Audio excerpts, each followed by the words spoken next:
নমস্কাৰ, আপুনি চাই আছে অমৃত লাইভ। এই মুহূৰ্তত লৈ আহিছোঁ আমি ৰাজ্যৰ বিভিন্ন প্ৰান্ত তথা দেশৰ বিভিন্ন প্ৰান্তৰ পৰা কেইটামান অতিকৈ গুৰুত্বপূৰ্ণ খবৰ। বিলাসীপাৰা থানাৰ সকলো আৰক্ষীক শাস্তিমূলক বদলি ভাৰপ্ৰাপ্ত আৰক্ষী বিষয়া জ্যোতিময় গায়নক লগতে কনিষ্টবল হোমগাৰ্ডসহ অৰ্ধশতাধিক আৰক্ষীক বদলিৰ নিৰ্দেশ। বিলাসীপাৰাৰ লোমহৰ্ষক বাছেৰে অৰ্থাৎ বাছেৰ আলীৰ হত্যাকাণ্ডৰ পাছতে এই সিদ্ধান্ত গ্ৰহণ কৰা হৈছে। আৰক্ষীয়ে কিশোৰ লগতে মহিলাক গ্ৰেপ্তাৰ নকৰাকৈ 6 দিন ৰাখিছিল থানাত।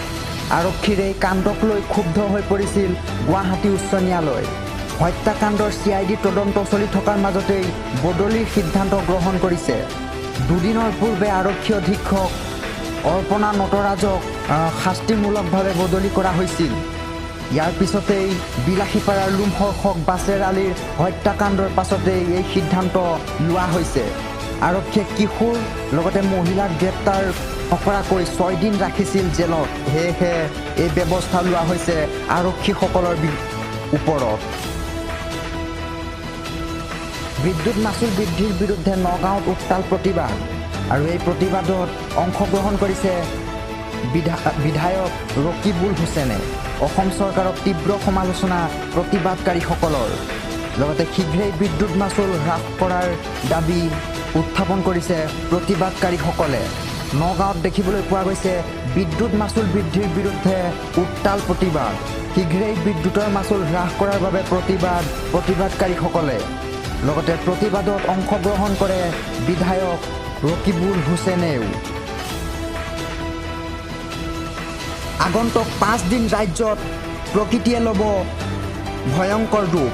বতৰ বিজ্ঞান কেন্দ্ৰই আগন্তুক 5 দিনৰ বাবে সতৰ্ক কৰি দিছে জনতাক, কিয়নো আগন্তুক 5 দিন ভয়ংকৰ ৰূপ ল'ব পাৰে প্ৰকৃতিয়ে। জানিব পৰা মতে প্ৰায় 17 জুনলৈ ৰাজ্যত হ'ব পাৰে ধাৰাসাৰ বৃষ্টিপাত আৰু এই বৃষ্টিপাতৰ ফলত জলস্তৰ বৃদ্ধি পাব পাৰে নৈসমূহৰ। ইয়াৰ বাবে উপায়ুক্তসকলৰ সৈতে জৰুৰী বৈঠকত মিলিত হৈছে মুখ্যমন্ত্ৰী ডক্টৰ হিমন্ত বিশ্ব শৰ্মা। বান পৰিস্থিতিৰ সৈতে মোকাবিলা কৰিবলৈ চৰকাৰ প্ৰশাসনে কিমান সাজু তাক লৈ আলোচনা মুখ্যমন্ত্ৰীগৰাকীৰ। এই মুহূৰ্তত আমি আপোনালোকক জনাইছোঁ প্ৰায় 17 জুনলৈ ৰাজ্যত হ'ব পাৰে ধাৰাসাৰ বৃষ্টিপাত আৰু এই বৃষ্টিপাতৰ ফলত জলস্তৰ বৃদ্ধি পাব পাৰে নৈ বিলসমূহত। আৰু বানপানীৰ পৰিস্থিতিৰ সৈতে মোকাবিলা কৰিবলৈ চৰকাৰ তথা প্ৰশাসন কিমান সাজু তাক লৈ মুখ্যমন্ত্ৰীগৰাকী আলোচনাত মিলিত হৈছে উপায়ুক্তসকলৰ সৈতে। আগন্তুক 5 দিন ৰাজ্যত প্ৰকৃতিয়ে ল'ব ভয়ংকৰ ৰূপ। বতৰ বিজ্ঞান কেন্দ্ৰই আগন্তুক 5 দিনৰ বাবে সতৰ্ক কৰি দিছে জনতাক, কিয়নো আগন্তুক 5 দিন ভয়ংকৰ ৰূপ ল'ব পাৰে প্ৰকৃতিয়ে। জানিব পৰা মতে প্ৰায় 17 জুনলৈ ৰাজ্যত হ'ব পাৰে ধাৰাসাৰ বৃষ্টিপাত আৰু এই বৃষ্টিপাতৰ ফলত জলস্তৰ বৃদ্ধি পাব পাৰে নৈসমূহৰ। ইয়াৰ বাবে উপায়ুক্তসকলৰ সৈতে জৰুৰী বৈঠকত মিলিত হৈছে মুখ্যমন্ত্ৰী ডক্টৰ হিমন্ত বিশ্ব শৰ্মা। বান পৰিস্থিতিৰ সৈতে মোকাবিলা কৰিবলৈ চৰকাৰ প্ৰশাসনে কিমান সাজু তাক লৈ আলোচনা মুখ্যমন্ত্ৰীগৰাকীৰ। এই মুহূৰ্তত আমি আপোনালোকক জনাইছোঁ প্ৰায় 17 জুনলৈ ৰাজ্যত হ'ব পাৰে ধাৰাসাৰ বৃষ্টিপাত আৰু এই বৃষ্টিপাতৰ ফলত জলস্তৰ বৃদ্ধি পাব পাৰে নৈ বিলসমূহত। আৰু বানপানীৰ পৰিস্থিতিৰ সৈতে মোকাবিলা কৰিবলৈ চৰকাৰ তথা প্ৰশাসন কিমান সাজু তাক লৈ মুখ্যমন্ত্ৰীগৰাকী আলোচনাত মিলিত হৈছে উপায়ুক্তসকলৰ সৈতে। আকৌ প্ৰেমিকাক নৃশংস হত্যা পুৰোহিতৰ। বিয়া কৰাবলৈ হেঁচা দিয়াৰ বাবে নৃশংসভাৱে হত্যা প্ৰেমিকক। সূৰ্যকৃষ্ণ নামৰ এটা পুৰোহিতে মূৰ ঠেকেচি হত্যা কৰাৰ অভিযোগ উত্থাপন কৰা হৈছে। শিলেৰে মূৰত মৰিয়াই এই নৃশংসভাৱে হত্যা কৰে আৰু হত্যাৰ পিছত প্লাষ্টিকৰ মোনাত ভৰাই পেলাই দিছিল মৃতদেহটো। হায়দৰাবাদত নাৰকুডা গাঁৱত সংঘটিত হৈছে এই জঘন্য ঘটনাটো। জানিব পৰা মতে বিবাহিত লম্পট প্ৰেমিকৰ আছে সন্তানো। এক ব্ৰেকিং নিউজ। 25 বছৰ চাকৰি কৰিলেই কৰ্মচাৰীয়ে লাভ কৰিব পেঞ্চন।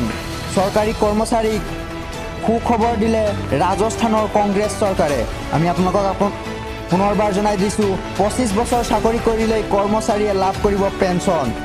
ৰাজস্থানৰ কংগ্ৰেছ চৰকাৰে চৰকাৰী কৰ্মচাৰীক এই সুখবৰ দিলে। চাকৰি জীৱনৰ 25 বছৰ পূৰ্ণ হ'লেই লাভ কৰিব সম্পূৰ্ণ পেঞ্চন। পূৰ্বে 28 বছৰ চাকৰি কৰাৰ পাছতহে লাভ কৰিছিল এই পেঞ্চন, কিন্তু এতিয়াৰ পৰা ৰাজস্থানত 25 বছৰ চাকৰি কৰাৰ পিছতেই লাভ কৰিব পেঞ্চন। গেহলট চৰকাৰে 3 বছৰ আগুৱালে এই পেঞ্চন নীতি। জনতাৰ কল্যাণৰ বাবে কেইবাটাও পদক্ষেপ লৈছে ৰাজস্থান চৰকাৰে। লগতে যুৱক যুৱতীক ৰাজস্থান চৰকাৰে প্ৰদান কৰিছে 8,500 টকাকৈ ভাত্ৰা। আপুনি আৰ্থিক সংকটত ভুগিছে নেকি? তেন্তে আপোনাৰ বাবে আছে এটা ভাল খবৰ। এটি বিত্তীয় প্ৰতিষ্ঠান যাৰ নামেই পৰিচয়। শিশুৰ পৰা বৃদ্ধলৈকে সকলোৰে মুখত এটাই নাম, আৰু সেই নামটোৱে হৈছে বন্ধন বেংক। আজিকালি সকলো শ্ৰেণীৰ সাহস হৈ থিয় দিছে বন্ধন বেংকে।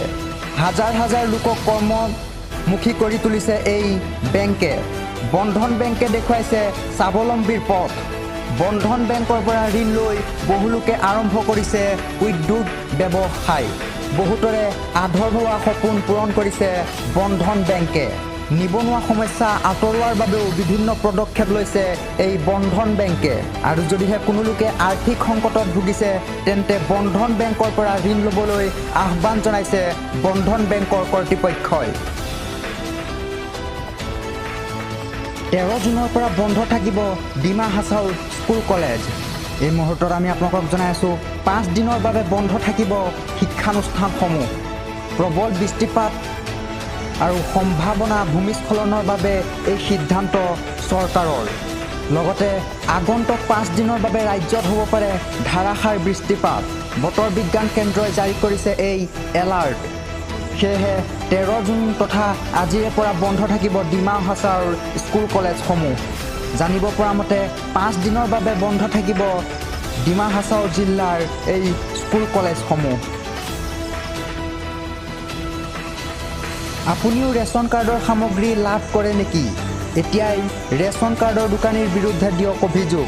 আৰু যদি আপোনাৰ ৰেচন কাৰ্ডৰ দোকানীৰ ওপৰত কোনো অভিযোগ আছে, তেন্তে আপুনি দাখিল কৰিব পাৰিব অভিযোগ।